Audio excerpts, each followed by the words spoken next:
right. Well, to lead us off today, Sophia Walker. And Sophia is, well, what I want to say at the beginning, I was trying to figure out what Sophia is all about at the beginning of the year, and what do you like to do, what are you into? And, well, I really like my friends. I like hanging out with my friends. And at first I was like, no, come on, tell me more, give me more. And she goes, no, that's really what I'm about. And I began to realize that really is. As she talks about in her Me Project, it really is special to her to be a good friend, to have good friends, to be a good friend, to treat people with respect and kindness, and that's really a very special thing. And I was pretty moved by that. So I'm going to let Sophia tell you about that herself. Sophia.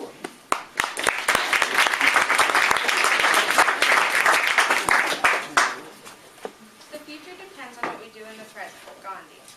This quote relates to my middle school experience very well. Over my past 3 years, I've learned that you don't just walk into school and expect everything to be done for you. You have to work hard to get things done, and if you don't try hard on what you're working on in the present, it will affect your future. I've never been a big fan of playing sports, although I have had my fair share of sports from field hockey, cross country, tennis, swimming, and gymnastics. Sports never came naturally to me, unlike other people. I never got much joy from participating in them, and I've always wished I had a sport to include in conversations, such as when people ask you what you do after school or your hobbies. When people would ask me about what sports I would play, I would say none. That always bothered me, being the only person I knew not to play a sport. One sport I've always jumped back into when I need to start was tennis. I started playing tennis when I was 6 years old. My parents put me into tennis. It was not my decision, but I've always agreed with it. Knowing I have a sport that I've played from such a young age is something I love. Tennis is a sport that I can go back to from time to time. Tennis has taught me many skills that I still use today, not only athletic skills, but life skills and social skills from meeting new people in my group tennis lessons. I can still remember my first tennis lesson. I was going for a 30-minute lesson after my sister Julia finished hers. I was wearing the clothes I wore from school that day, not in any way prepared for a lesson, but I remember I enjoyed it. The teacher was great at making tennis a sport I wanted to continue playing, and I did. She made it very engaging, and instead of using boring words, she used fun, engaging words that a 6-year-old would like. Although PE here at school may not be my favorite, I have learned something valuable from the experience, which is that I don't like playing sports with a large group, even tennis. I'm not a very competitive person and probably never will be. I don't see the fun in competition when it comes to sports. I enjoy sports much more when you play with your friends just for fun. I guess you could say I can't see much growth in my physical skills over the last 3 years, but I do still value the time I spent trying. In 6th grade, I decided to join the field hockey team. Practices started about a week before school, so my parents thought it would be a good idea to participate, to meet new people in my grade and make friends before school started. Although I was not too excited about playing in field hockey, I agreed with the friends aspect of it. If I'm going to be honest, I did not really enjoy field hockey. Practices were the worst, but games were more fun because I would either be sitting on the bench talking to my friends or standing around in the field doing nothing until they called me back in. So overall, sports may not be my thing, but from every sport I have tried, I have valued at least one part of it. And in the end, I am glad I've tried. I started attending collegiate in 6th grade. Before starting, I was intimidated by the thought of a big school, new people, teachers, and new classes. This was my first time coming to a new school. I was coming from Chance, which is a small private elementary school. I started attending Chance School when I was 2 years old. It was called the 2-day twos, which means you would go to school for a couple of days during the week for 2 hours. At Chance, I loved the classes, teachers, and everything about it. When you get out of 1st grade, they again combine the grades. 2nd and 3rd are together, and 4th and 5th. They did that because the grades on their own were so small. Every grade, you would have the same teachers 2 years in a row, which gave you a great opportunity to become close and comfortable with your teachers in your classroom. You would have all your classes besides science, art, and music in the same room. You would eat in there too because it had a kitchen. Chance taught me many life skills and so much about myself. It taught me how to make new friends and become a better person. Chance helped me meet some of the amazing people that I will always be friends with, people like Alex and Lila. The thought of graduating 5th grade, leaving Chance, and coming to a new school scared me. My sister Julia chose to go to collegiate for middle school. I was in 4th grade at the time, so I did not really think into that. But when the end of 5th grade came around, I started worrying about middle school, where I was going to go, who I would meet, what classes I would be in, and learning in a whole new building. When I shadowed collegiate, I really loved it. The teachers and people made me feel like this is where I wanted to go. Collegiate was so different. collegiate had a cafeteria, it was much bigger, and you had different teachers for each subject in different classrooms. You had lockers, not cubbies, and no playtime on the playground or in the gym, what we used to call the fun room. Collegiate was intimidating at first based on what I was used to, but I knew that was where I wanted to go. Collegiate has been a huge part of me growing up because Chance was such a young environment. Collegiate helped me grow up and so far has done a great job preparing me for high school. As for the academics, I think I have grown. I figured out the ways I can learn and the best ways for me to understand topics. I've also learned the best ways for me to study and how to manage time for each piece of homework.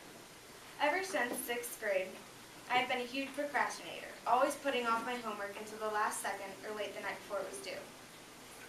I used to always come home after school to more work, and I never liked that. I now have finally gotten the hang of a routine with my homework. And now I will come home to minimal amounts of homework or none. Having the study hall period and activities time, where I sign up for study halls, has been a huge help of getting my homework done. Over the past 3 years, I have grown when it comes to being prepared for class and managing my time. I have always had a problem of not paying attention in class. Not so much talking to everyone around me, but more staring off into space and losing track of what the teacher was talking about. Although this happens to everyone, whenever I would leave a class, I would feel like I forgot everything, or didn't catch anything the teacher said. But I have noticed this year how much more I've been able to pay attention in class and actually feel like I learned stuff when the period was over. Yes, it may still happen sometimes, but overall I feel more engaged in classes and I am able to pay more attention. School has always been challenging for me, but definitely my most difficult class since 6th grade has always been math. Math is just very hard for me to comprehend. But I believe over the past few years I have grown. Maybe not in my math skills, but now I find time to meet with teachers and ask questions or ask for help during class. I could say the same for every class, whether I've gotten better at the subject or found a way to work in the challenging classes. Overall, I believe all of the teachers have done a great job teaching me in 6th, 7th, and 8th grade, and I'm also proud of myself for how much I have grown academically. Reflecting on my inner self, I have learned that kindness and compassion to others is what is most important to me. Something I will always take with me in any situation is what my mom has always said to me. What goes around comes around, and I 100% agree with this statement. If you are kind and caring to someone, they will act the same to you. I always try to keep this thought in mind daily with my family and friends. Living each day of my life showing kindness is important to me, and that's what I want to be remembered for. You never know what's going to happen. Every day is a mystery, so I choose to live my days in compassion and kindness. Traveling is another thing that brings me so much joy, whether it's traveling to a new country or state with my family or spending a week out in Arizona with my cousins every summer. The thought and idea of traveling is something I love and know I will feel the same way about when I grow up. I've always been and still am a shy person. It's hard for me to meet new people or talk in a group or in front of a group like I'm doing right now. I'm always shy when you first meet me and to everyone who I'm not close with, but then I bond with friends and get close with them. I'm a whole new person. I've always been way more comfortable when I'm around my friends. I go from shy when you first meet me to very outgoing when we get close. Making friends is very important to me and always has been. I love making new friends, but I always keep my old friends as well. I like to make friends that I will keep forever. I want to dedicate my me project to my mom, Madam Hoban, and Alex Zoller. My mom has always been someone who I look up to and follow around everywhere. She has done everything I could ask for in a mother. She inspires me to do almost everything I've ever done. She's always there for me when I need someone.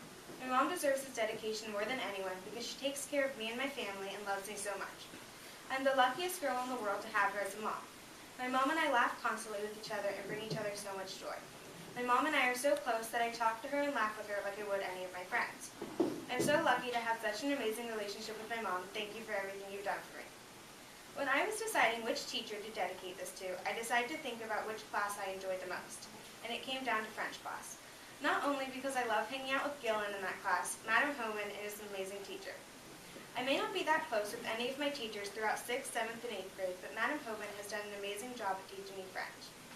Although I may not be the best at French, I've been learning it from Madam Hoban for 3 years straight, and in my opinion, I think my language skills have grown a lot. I just wanted to say thank you to Madam Hoban for being such a fun, engaging teacher. I really have enjoyed my past 3 years in your class and will miss you being my teacher in high school. My last dedication is to my best friend, Alex. Alex has been my best friend for 11 years now. Alex is one of the most amazing and genuine people I've ever met. She is so hilarious and knows exactly how to make me laugh. I love my relationship with Alex so much. She is basically like another sister. My sister Julia treats Alex like the younger sister, and my parents treat her like the third daughter they never had. I want to dedicate this part of my Me project to Alex for being able to put up with me for 11 years and being the best person I ever met. I have no doubt that we will remain friends forever. Thank you, Alex, for being my best friend. All of these special people, memories, lessons, and moments in my life have shaped me into who I am today, and like my quote says, who I am going to be in the future.